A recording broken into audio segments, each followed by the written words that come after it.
पंकज शर्मा। शुरुआत महत्वपूर्ण खबरथी। कातिल ठंडी वच्चे हवामान विभागे वरसादनी आगाही करी छे।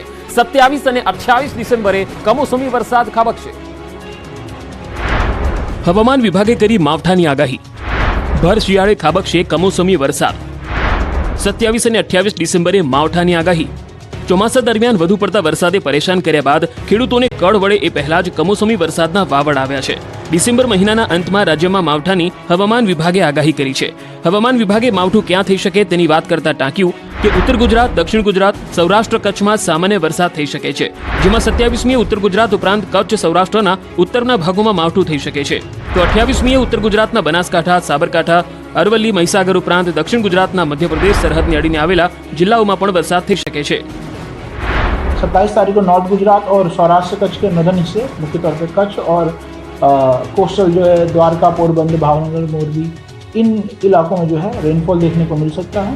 साथ ही बात करें डे 7 की, जिसमें 28 तारीख की बात करते हैं, उसमें नॉर्थ गुजरात के जो है एक्सट्रीम हिस्से, जिसमें बनासकांठा, साबरकांठा, अरावली, महीसागर तथा साउथ गुजरात के जो है मध्य प्रदेश की जो एडजॉइनिंग डिस्ट्रिक्ट्स हैं, छोटा उदयपुर, नर्मदा, तापी, डांग, नौसारी, वलसाड, दमन, दादरा नगर, इन जगहों पे जो है हमें लाइट रेन देखने को मिल सकता है।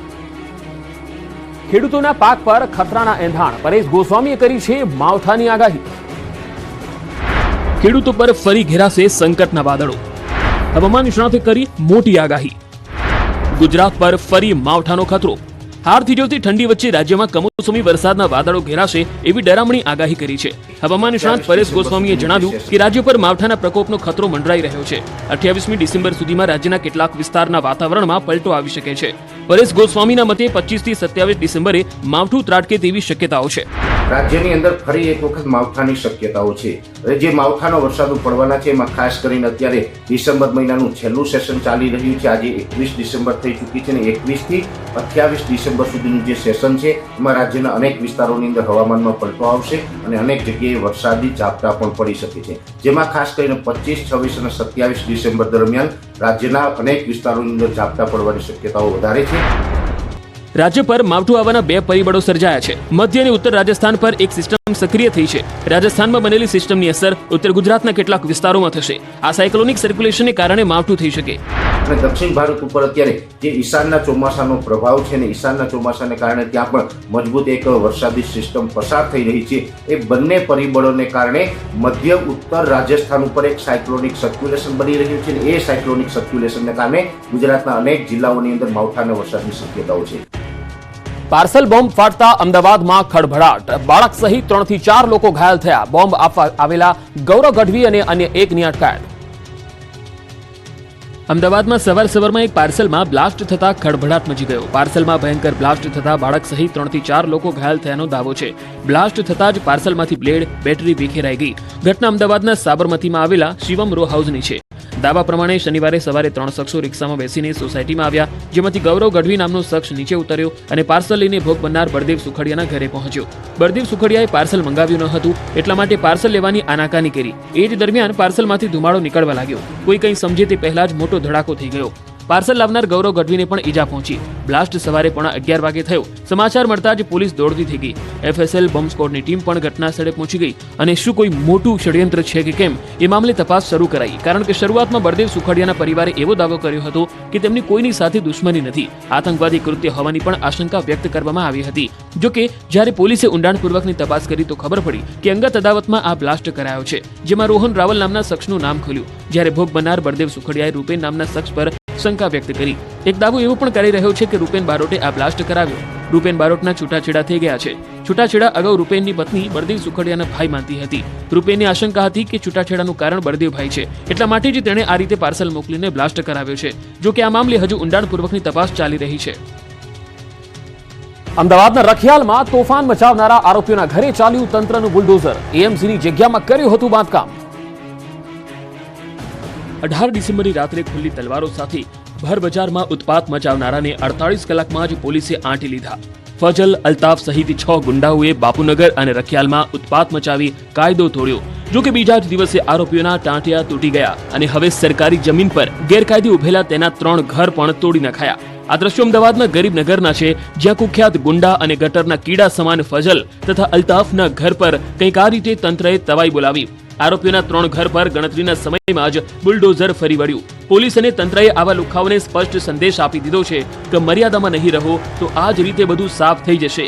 મહત્વનું છે કે અમદાવાદના રખિયાલ બાપુનગરમાં કેટલાક તોફાની તત્વોએ ખુલ્લી તલવારો સાથે આતંક મચાવ્યો હતો. ત્યારબાદ પોલીસે કડક કાર્યવાહી કરતા આરોપીઓને સકંજામાં લીધા અને કાયદાનો પાઠ ભણાવ્યો. રખિયાલમાં તોફાન મચાવનારા આરોપીઓના કારનામા ઓછા નથી. તોફાની તત્વોએ એએમસીની જમીન પચાવી પાડી હોવાની માહિતી સામે આવી છે. આ દરમિયાન બાપુનગર કોર્પોરેટર પ્રકાશ ગુર્જરે કમિશનરને પત્ર લખી આરોપીઓના ગેરકાયદે વસવાટ અંગેની જાણ કરી હતી. ત્યારબાદ મોટી સંખ્યામાં પોલીસને સાથે રાખી એએમસીએ બુલડોઝર ફેરવી નાખ્યું છે. અકબરનગર, છાપરાના લોકોને અન્ય જગ્યાએ ઘર ફાળવી દેવાયા છે. તેમ છતાં આરોપીઓ અહીં જ વસવાટ કરતા હતા. આ તરફ વડોદરા અને અમદાવાદમાં અકસ્માતની ઘટના બની. વડોદરામાં કાર તળાવમાં ખાબકી ગઈ. વડોદરાના લક્ષ્મીપુરા નજીક ગોજારો અકસ્માત સર્જાયો. પૂરપાટ ઝડપે પસાર થઈ રહેલી એક કારે બેકાબુ બની જતા તળાવમાં ખાબકી. આ ઘટનાના પગલે કારમાં સવાર એક વ્યક્તિનું કમકમાટી ભર્યું મોત થયું છે, જ્યારે અન્ય એકને તરતા આવડતું હોવાથી તેનો જીવ બચી ગયો. ગાડી તળાવમાં ખાબકી હોવાથી જાણ થતાં જ મોટી સંખ્યામાં લોકોના ટોળા લક્ષ્મીપુરા તળાવ પાસે આવી પહોંચ્યા. તો બીજી તરફ ફાયર બ્રિગેડને કોલ મળતા ફાયરના જવાનો પણ ઘટના સ્થળે આવી પહોંચ્યા હતા અને રેસ્ક્યુ ઓપરેશન હાથ ધરવામાં આવ્યું હતું. ભારે જહેમતે એક શખ્સનો બચાવ થયો, જ્યારે અન્ય એકના મૃતદેહને તળાવમાંથી બહાર કાઢવામાં આવ્યો છે. આ રેસ્ક્યુ ઓપરેશનનો વિડીયો સામે આવ્યો છે, જેમાં જોઈ શકાય છે કે ફાયરના જવાનો દ્વારા બોટ લઈને તળાવમાંથી યુદ્ધના ધોરણે બચાવ કામગીરી હાથ ધરવામાં આવી છે. તો આ તરફ અમદાવાદના પોશ વિસ્તાર ગણાતા સિંધુ ભવન રોડ પર માર્ગ અકસ્માતની ઘટના બની. એક બાઇક ચાલકે કારને પાછળના ભાગથી ટક્કર મારતા કારને નુકસાન થયું છે, જ્યારે આ ઘટનામાં બાઇક ચાલક પણ ઇજાગ્રસ્ત થયો હતો. આ સમગ્ર ઘટના સીસીટીવી કેમેરામાં કેદ થઈ છે. સીસીટીવીમાં જોઈ શકાય છે કે એક મોંઘી દાટ કાર વળાંક લેવા માટે જાય છે અને ત્યારે પૂરપાટ ઝડપે આવતો બાઇક ચાલક તે કાર સાથે ટકરાય છે અને તે નીચે પટકાઈ જાય છે. પોલીસે હાલ કાર ચાલકની ફરિયાદ નોંધીને સીસીટીવીના આધારે કાયદેસરની કાર્યવાહી હાથ ધરી છે. રાજ્યમાં અકસ્માતોની હારમાળા સર્જાઈ. દ્વારકા, ભાવનગરમાં બે લોકોના મૃત્યુ થઈ ગયા. દ્વારકા લીંબડી હાઈવે પર માર્ગ અકસ્માતની ગમખ્વાર ઘટના બની. પ્રસંગમાં હાજરી આપીને પોતાના ઘર તરફ જઈ રહ્યો હતો ત્યારે આ અકસ્માત થયો હતો, જેમાં બંનેના કમકમાટી ભર્યા મૃત્યુ નિપજ્યા. બનાવની મળતી વિગતો મુજબ રણજીતપુર ગામ નજીક ટ્રક અને બાઇક વચ્ચે ટક્કર થઈ હતી. રોંગ સાઈડમાં આવી ગયેલા ટ્રકે બાઇક સવાર દંપતીને અડફેટી લીધું, જેમાં બંને લોકો ગંભીર રીતે ઇજાગ્રસ્ત થતા બંનેને સારવાર અર્થે નજીકના દવાખાને ખસેડવામાં આવ્યા, જ્યાં આ દંપતીનું કમકમાટી ભર્યું મૃત્યુ નિપજ્યું. દ્રશ્યમાં જોઈ શકાય છે કે ટ્રકના ટાયર બાઇક પર ફરી વળ્યા છે. બનાવ અંગેની જાણ થતાં જ પોલીસ કાફલો સ્થળ પર આવી પહોંચ્યો અને સમગ્ર મામલે કલ્યાણપુર પોલીસે વધુ તપાસ હાથ ધરી હતી. આ તરફ ભાવનગરમાં ડમ્પર અને બાઇક વચ્ચે અકસ્માતમાં 2 લોકોએ જીવ ગુમાવ્યા. બાઇક પર સવાર 2 સગીર જઈ રહ્યા હતા ત્યારે ધસમસતું ડમ્પર આવ્યું અને બંનેને અડફેટી લીધા. ડમ્પરના પાછળના પૈડા નીચે આવી જતા 2 સગીરોના મોત નિપજ્યા. ગારિયાધાર નજીક નવાગામ રોડ પર અકસ્માતનો બનાવ બન્યો. બનાવના પગલે લોકોના ટોળે ઉમટી પડ્યા હતા. રાજ્યના કેટલાક વિસ્તારોમાં તસ્કરોએ તરખાટ મચાવ્યો. અરવલ્લી, અમરેલીમાં ચોરીની ઘટના.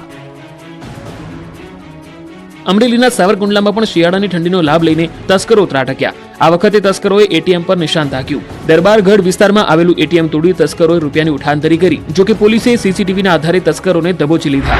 દિવસ હોય કે પછી રાત્રિનો સમય, અરવલ્લી જિલ્લામાં ચોરોનો આતંક યથાવત છે. મોડાસાના બામણવાડ ગામે તસ્કરોએ ચોરીને અંજામ આપ્યો. ગામની દૂધ મંડળીની તિજોરીમાંથી 25,000 જેટલી રોકડ રકમ ચોરી ગયા. ગામના 3 મકાન તેમજ